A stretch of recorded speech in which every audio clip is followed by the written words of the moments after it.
by a show of cheering, who here is legally allowed to have an alcoholic beverage?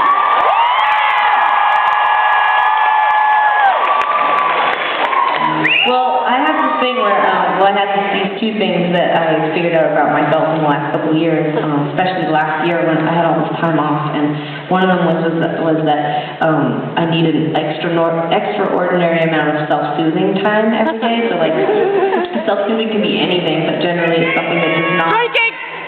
It generally has nothing to do with being around another person, so it usually means, like, reading a book or curling up in the fetal position and crying in a storage room.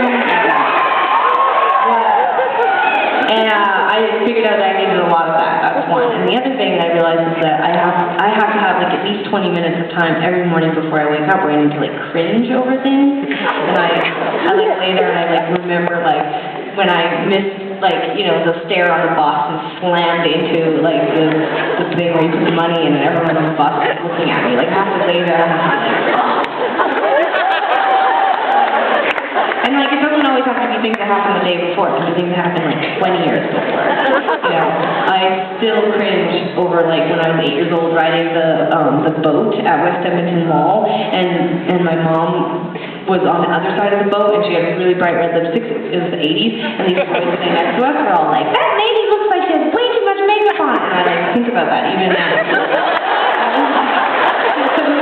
19 years ago. My mom was a fox. There's nothing to be upset about. I know. No. I know that.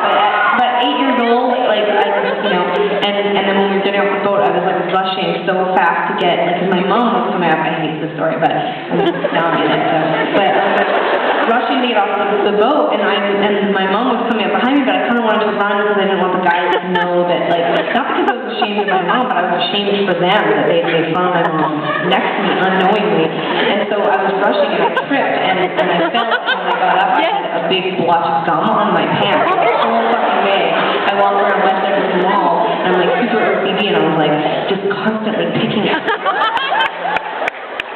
Anyway, that's kind of like what this song is about, which is not a joke. It's not about those specific events, but it's a combination of self-soothing and cringing and when that fine line is crossed.